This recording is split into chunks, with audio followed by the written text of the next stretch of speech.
Listen, I just wanted to share what was on my mind because I don't think people really fucking get it. I mean, the whole purpose of having a partner is to share your present joy with another person. When you keep in mind that saying, you had to be there to see it, that's pretty much what we all want. That thing, that feeling of making memories that are memorable. It might not be significant to everybody, but it's significant to you. It's a moment that you won't have enough time to capture on camera. Those weird synchronicities that you come across, and those candid conversations that you have, and those belted out belly laughs, and the things that really color your whole fucking world. Those are the moments that you sometimes get in the mode of wishing somebody's there to share with you. People don't make you happy. The happiness that you're feeling and the happiness that you're expressing and exercising on a daily, the real desire is someone to share those moments with, for them to be a part of. Because then and only then will you have proof that they actually existed. That person will be a reminder that you did have happy days, that you did have joy, that you did have laughter. And a lot of times when we share our joy in the presence of people, we associate our joy with that person. And it's not necessarily that. It's when you are feeling your best, or even when you're feeling your worst, and bring yourself out of it.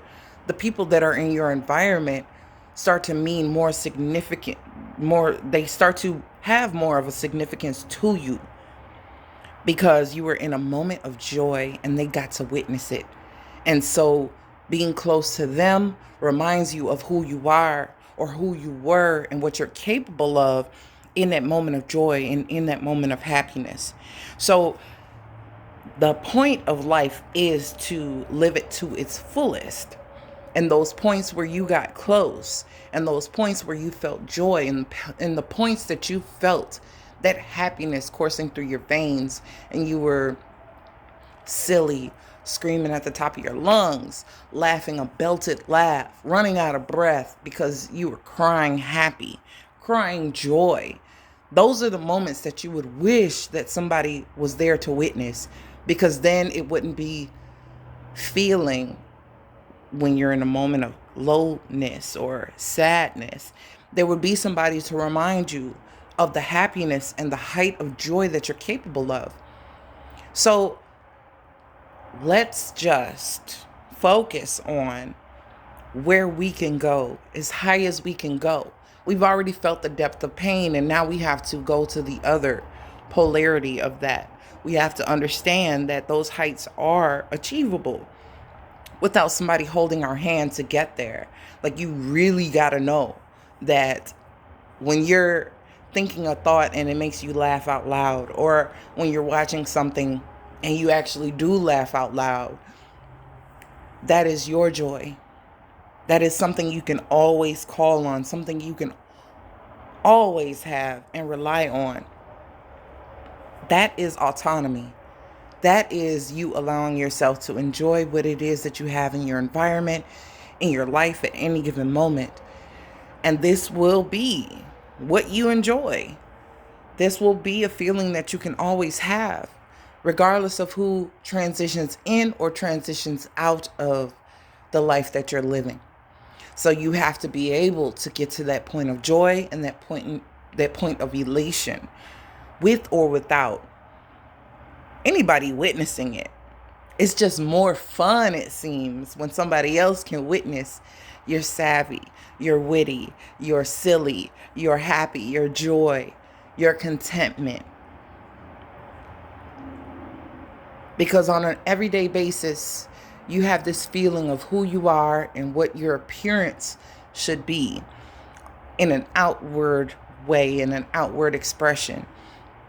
in control of yourself in any given environment. But when you are you and you are in your esteem,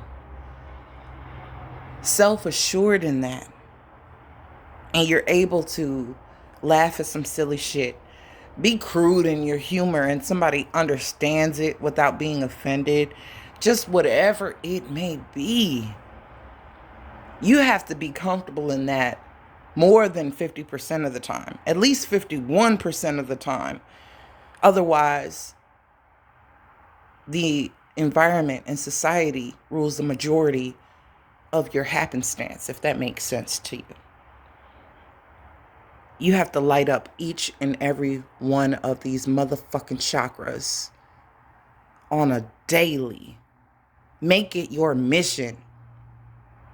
Start with the things that are associated with your root. Go into your sacral chakra while you're getting ready. Bring out the solar plexus before you go out into the world. Infuse love in it in everything you fucking do.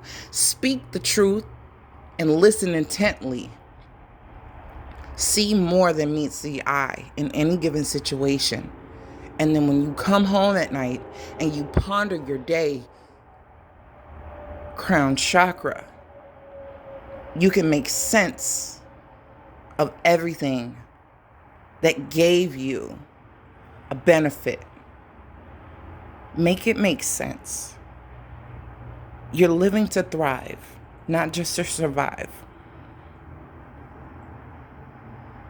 And I don't know about y'all, but when I look at this tapestry, I see all kinds of yoni symbolism. I don't know. But the way that you feel, you have to allow the masculine aspect